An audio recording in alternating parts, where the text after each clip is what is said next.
النهاردة أنا حابب أشكر كل أخ وكل أخت اشتركوا معايا في القناة أو حتى بيسمعونا. بسم الله، نبدأ حكاية جديدة. أنا عادل، شغال في الشركة الهندسية في القاهرة. في يوم كنت قاعد في المكتب وكان زميلي محمد موجود معايا، وحصل الحوار ده: عدول، ناوي تروح فرح فهد ولا لأ؟ ايه يا محمد الكلام ده؟ فهد مش زميل، فهد أخ. طبعا رايح. انت ايه بتشاور عقلك ولا ايه؟ المشكلة والله أنا نفسي أروح، بس زي ما انت عارف بعد ما نخلص الفرح مفيش مواصلات، وأنا رايح جاي على البلد وما عنديش حتة هنا بات فيها. طب يا عم ما تيجي تبات عندي؟ انت ناسي ان انا قاعد لوحدي في البيت ولا ايه؟ ايوه يا عادل، بس مش عايز احرجك، خليك على راحتك. يعني انت اليوم اللي هتقعده عندي هتحبس حريتي؟ تعالى يا عم بات معايا ونطلع الصبح على الشغل. انت عارف فهد غالي علينا قد ايه، اكيد هيزعل. ولما جه اليوم بتاع الفرح خلصنا شغلنا ورجعت انا ومحمد على البيت، لبسنا وجهزنا نفسنا ورحنا الفرح سوا. اول ما دخلنا سلمنا على فهد وقعدت انا ومحمد على ترابيزة لوحدنا، شربنا وضحكنا ورقصنا. وبعدين لقيت محمد طلع سيجارتين حشيش من علبة السجاير بتاعته وعزم عليا. يا محمد انت ناس انا ما بشربش حتى سجاير. يا عم خد، هي ليلة في العمر، وبعدين اهو كلنا نفرح. ايه اللي هيحصل لك يعني؟ ما انا ياما شربت وما حصليش حاجة. يا محمد يا عم ما تقلقش بقى، انا معاك. وفعلا ابتدينا نشرب مع بعض، وشوية شوية كنت شايف كل حاجة قدامي بتتهز، عينيا مزغللة. انا مش متعود على الكلام ده، مش مستوعب حتى اي حاجة بتحصل. وفي اللحظة دي طلبت من محمد ان احنا نمشي. قلت له يا محمد انا تعبان مش شايف. يا عادل دي لسه الليلة باولها. يا عم تعبان، انا خلاص انا عايز انام. طب ما هو انت مش هينفع تسوق في حالتك دي، هات يا عم مفاتيح العربية. وفعلا محمد اخد مفاتيح العربية ووصلني لحد البيت. اول ما دخلنا اترميت على طول على السرير، ومن كتر التعب اللي كنت فيه نمت. بعدها بشوية كنت حاسس بحركة في الأوضة، زي ما يكون حد عمال يحرك فيا يمين وشمال، بس من كتر التعب مش قادر حتى أقوم. يعني حتى كنت سامع صوت محمد معايا في الأوضة وكان بيتكلم بصوت واطي. لما فتحت عيني وحاولت أشوف في إيه، لقيت نفسي مربوط في السرير. أنا ما كنتش عارف أتكلم أو أصوت، كان في لزق كتير محطوط على بقي، وكان في شمع مولع في الأوضة كلها. بصيت في الأوضة لقيت محمد عمال بيرسم رسومات غريبة ونجوم خماسية في كل مكان.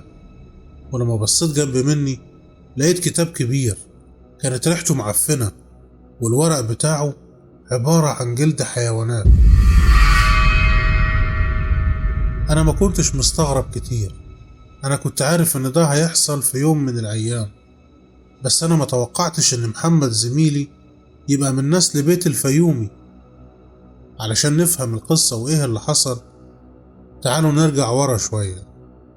من أكتر من 30 سنة، طبعا أنا ما كنتش اتولدت ساعتها، كان في البلد عندنا دجال اسمه الشيخ كرم الفيومي. كان بتاع أعمال سفلية وسحر أسود، وياما أذى ناس كتير من البلد، وناس كتير اتخرب بيتها. في الوقت ده كان جدي الله يرحمه عمدة البلد الحاج محمد الصواف. وفي يوم كل أهل البلد اتجمعوا عند جدي في الدوار بتاعه، عايزين يشوفوا حل للي الشيخ كرم بيعمله. طبعا جدي في اليوم ده مسكتش، وخد أهل البلد وطلعوا على بيت الشيخ كرم الفيومي. ما كانش في دماغهم غير فكرة واحدة بس، لازم يطردوه من البلد. لما جه الشيخ كرم يطلع من البيت كان في ايده كتاب غريب، الورق بتاعه كان من جلد الحيوانات، وهو نفس الكتاب اللي محمد كان حاطه جنبي على السرير. بس جدي ما خلاهوش يطلع بالكتاب، هو عارف ان الكتاب ده هو اللي بيحضر بيه، وهو اللي مكتوب فيه العقد اللي بينه وبين زعيم قبيلة الجن. وطبعا من غيره الشيخ كرم مش هيعرف يعمل أعمال، علشان العقد اللي بينه وبين زعيم قبيلة الجن مش موجود معاه. وفي اليوم ده جدي رجع بالكتاب الدوار، وكان كل تفكيره إنه يحميه علشان ما يوقعش في إيد الفيومي تاني أو أي حد يأذي الناس، وخد قرار إن هو لازم يحرقه. حاول كتير لكن الكتاب ما كانش بيحصل له حاجة، كان مسيطر عليه قوة غريبة كانت بتمنع جدي إنه يحرقه، وللأسف جدي احتفظ بالكتاب.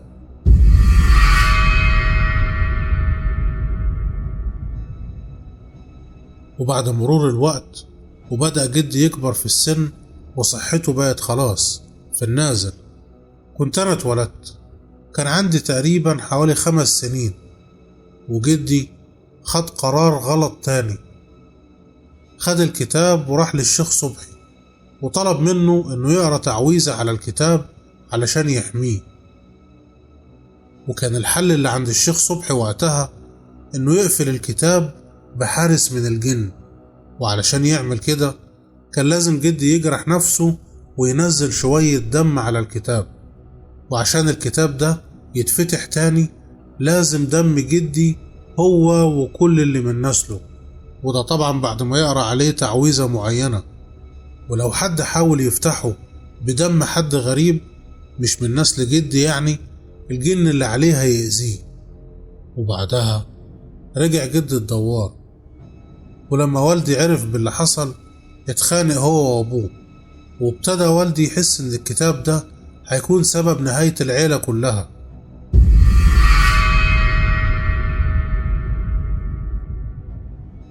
حاول انه يحرق الكتاب لكن جدي منعه وقال له خلاص ما عادش ينفع، لو فكرت انك تحرقه الجن اللي عليه هيأذيك.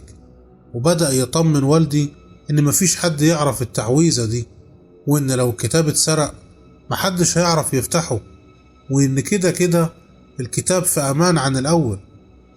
بعدها ابتدى والدي يطمن ويقتنع بكلام جدي وان فعلا كلامه صح. ما عداش وقت كتير وجدي بقى ملازم السرير وما بيتحركش منه. وفي يوم كنت بلعب في المزرعة بتاعت والدي وحصل حريق كبير، وطبعا كله طلع يجري علشان يطفي الحريقة. ومرة واحدة وهما مشغولين بالحريقة دي سمعوا صوت والدتي عمالة تصوت في البيت. طبعا الكل طلع يجري على البيت. الصريخ كان جاي من أوضة جدي. أول ما دخلوا كانت صدمة، لقوا جدي مدبوح. ولما والدي جه يدور على الكتاب لقى ان الكتاب نفسه اختفى.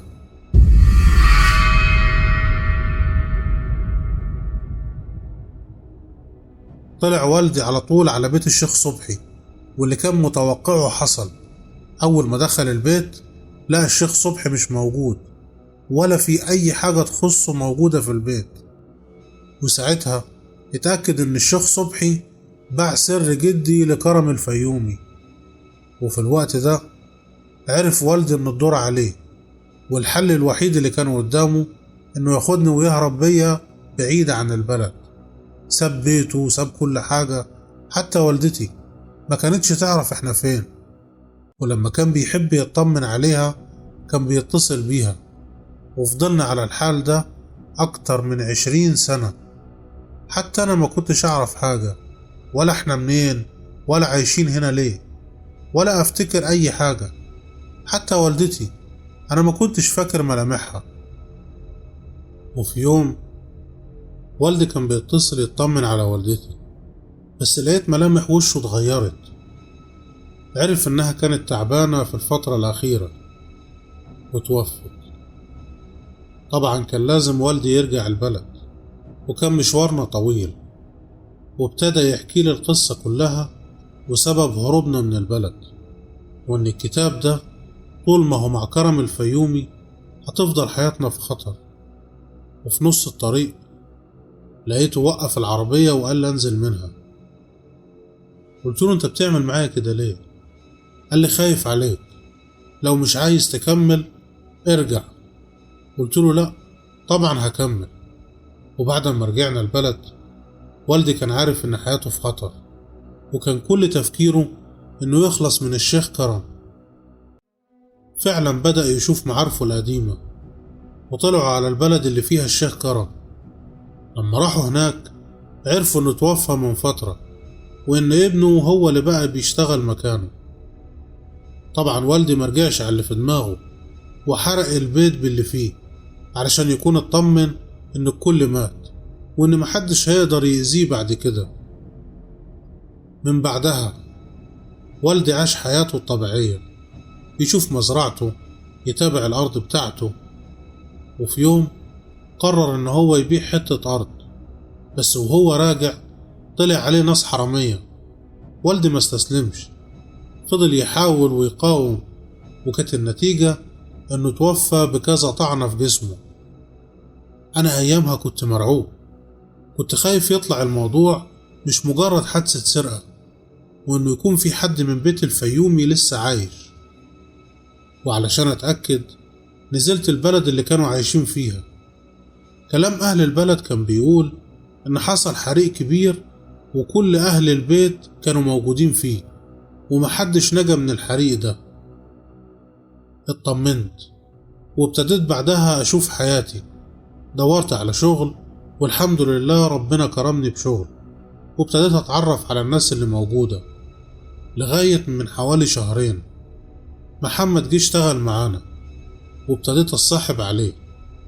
وهو ده كل اللي حصل في الفترة اللي فاتت. لما فقت من نومي ولقيت نفسي مربوط على السرير، كان محمد عمال يرسم حاجات غريبة ومولع شمع في كل مكان في الأوضة. كنت حاسس إن ده هيحصل في يوم من الأيام، بس إزاي وإحنا قتلنا عيلة الفيومي كلها؟ معقولة يكون في حد منهم لسه عايش؟ إيه الغباء ده؟ ما أنا اتأكدت بنفسي إن كلهم ماتوا. معقول يكون اللي في دماغي صح؟ معقول اللي قدامي ده ابن الشيخ صبحي؟